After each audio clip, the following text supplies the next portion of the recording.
향가의 벗 여러분 안녕하십니까? 일본과 미국 여러 나라에 계시는 해외 동포들께서도 안녕하시죠? 김영애 TV의 김영애입니다. 이번 강의는 한일 관계에 있어서 매우 심각한 의미를 갖는 작품입니다. 일본 역사의 시작점을 말하기 때문입니다. 일본 초기의 역사 일부를 한반도 역사로 편입시켜야 할 것이다, 이렇게 생각할 수도 있다는 내용입니다. 매우 민감한 내용입니다. 일본인들이 이 유튜브를 듣는다면 완전히 뒤집어질 내용입니다. 그래서 냉정하게 오늘의 이야기 들어주시기를 부탁드리겠습니다. 여러분께서도 아시다시피 김영애 TV는 힘은 약하나 할 일이 많은 TV입니다. 군인들이 사기를 먹고 자라듯이 김영애 TV는 여러분들의 구독과 좋아요 그리고 공유를 먹고 자랍니다. 오늘의 충격적 강의 내용이 우리나라는 물론이고 일본과 미국, 유럽까지도 널리 전파될 수 있도록 구독과 좋아요 그리고 공유 부탁드리겠습니다. 그리고 보다 좋은 내용이 만들어질 수 있도록 후원도 부탁드리겠습니다. 일본의 고사기라는 역사책이 있습니다. 712년에 만들어진 일본에서 가장 오래된 역사책입니다. 나라에서 만든 책입니다. 우리나라에서 가장 오래된 역사책은 삼국사기입니다. 고려시대인 1145년 나라에서 만들었습니다.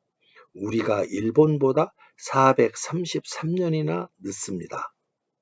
이 사진은 국보 322-1호 삼국사기입니다. 경주시 옥산서원에 있는 책입니다. 향가의 벗 한 분께서 옥산서원을 방문하셨다가 어렵게 사진을 구해 김영애 TV에 보내주신 귀한 영상 자료가 되겠습니다. 이 기회를 통해 감사 인사드립니다. 우리는 삼국시대 역사를 삼국시대에 쓴 책이 아니라 고려시대에 쓴 역사책을 통해 알아야 합니다. 일본인들은 이 사실을 잊지 않고 지적합니다. 예를 들면 신라의 향가를 말할 때면 고려 때 쓴 역사책인 삼국유사에 수록되어 있다는 점을 강조하는 식입니다. 일본 역사책 고사기 속에는 112곡의 노래가 들어 있습니다.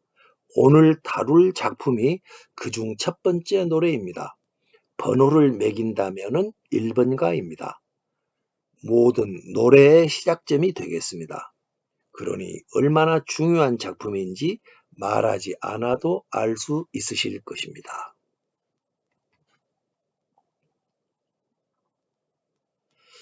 그 노래를 일본인들은 이렇게 풀어놓고 있습니다. 맑은 구름이 피어오르는 이즈모 땅에 구름처럼 여러 겹이나 울타리를 둘러치고 아내를 두는 곳으로 하여 몇 겹이나 울타리를 만들고 있다. 몇 겹이고 둘러친 울타리요.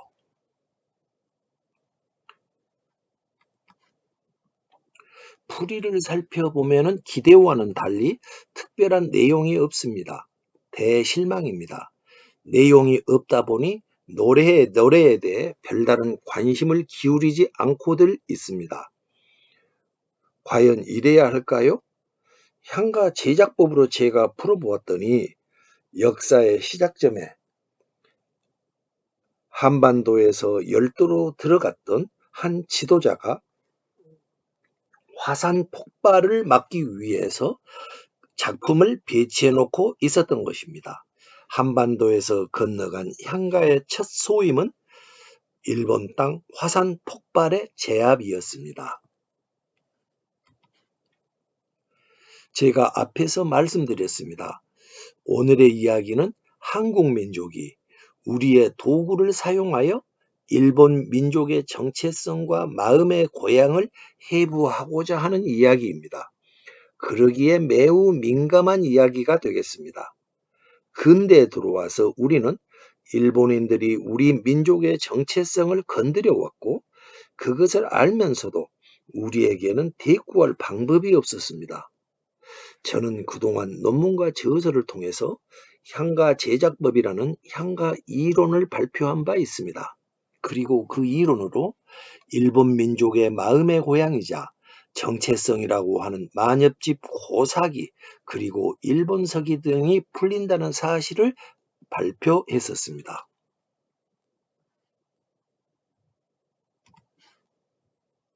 한일관계 전문가인 전 대사이자 오사카 총영사직을 지내셨던 외교부 출신 인사께서 향가 제작법의 가치에 대해서 이렇게 이야기하였습니다.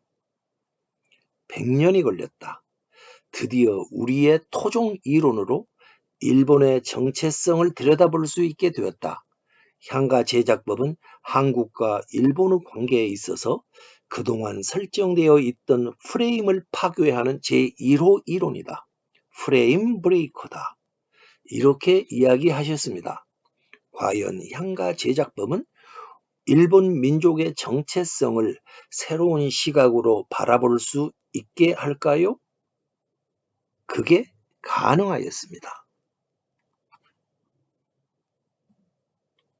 고사기라는 역사서에 열도로 건너간 사람의 이름과 그가 한반도를 떠났다가 다시 한반도로 돌아오기까지의 행적이 기록되어 있었습니다.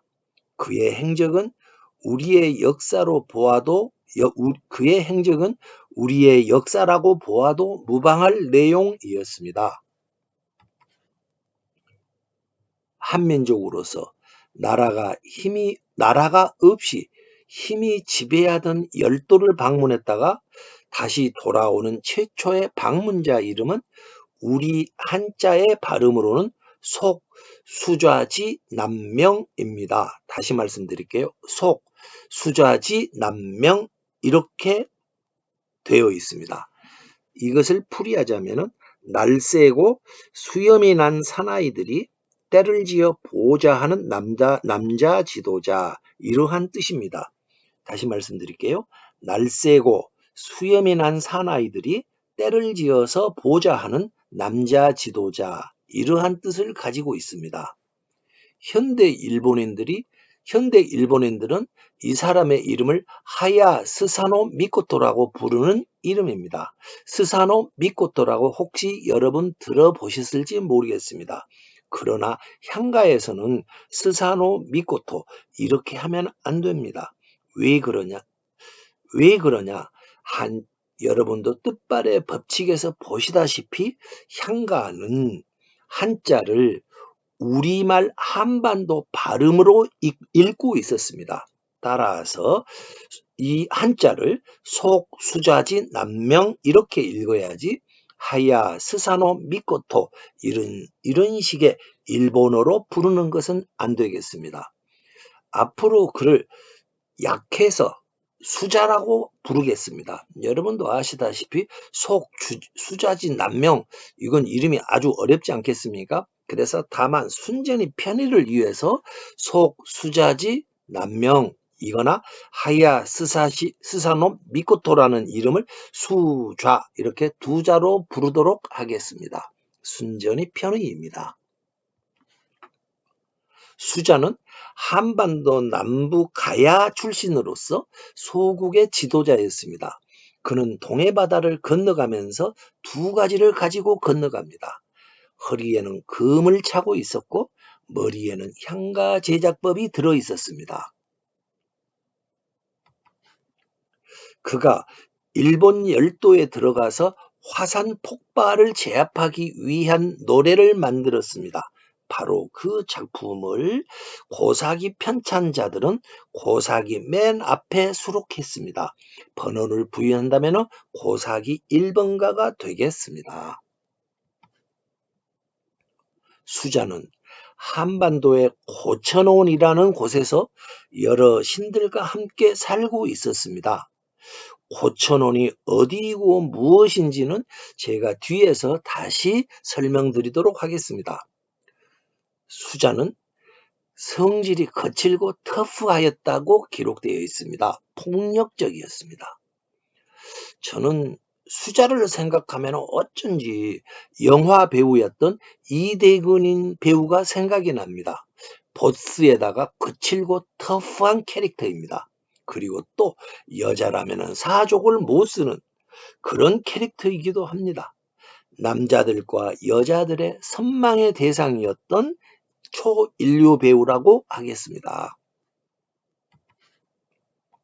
수자가 고천원에서 여러 신들을 마구 괴롭힙니다.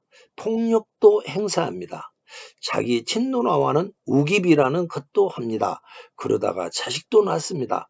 우깁이라는 구절을 한자의 뜻으로 풀어보면 천지의 기운을 함께한다 이런 뜻이 되겠습니다. 그러다가 그는 여러 신들로부터 노여움을 사서 살고 있던 고천원으로부터 쫓겨납니다. 수자는 부하들과 함께 고천원을 떠납니다. 그리고 신라국의 증시물이라는 곳으로 갑니다. 여기에서 증시물이라는 곳으로 갑니다. 여기서 신라국이라는 이름이 나오고 있습니다. 수자는 신라 인근 소국의 지도자였던 것입니다. 향가의 벗, 여러분 어떻습니까? 수자의 여기까지 행적은 비록 고사기라는 책에 들어있어도 이것이 우리나라 역사인지 다른 나라 역사인지 헷갈리지 않습니까? 우리나라 사람이 우리나라에서 이리저리 돌아다니고 있는데 그것을 일본 역사라고 하고 있고 우리는 그 사람을 우리 역사에서는 그 사람을 다루지가 않고 있습니다.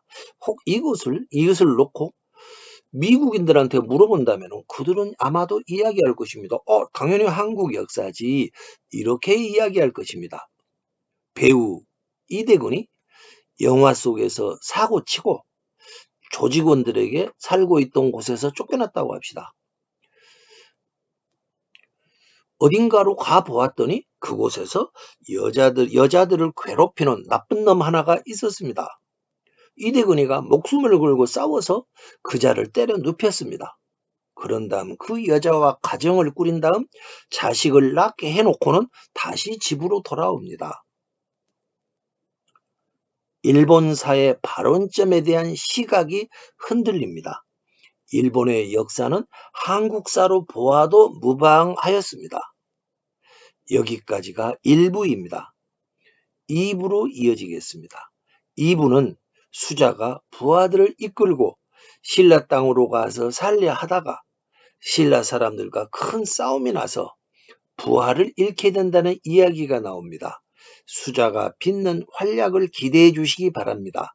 이어서 많은 시청 부탁드리겠습니다. 감사합니다.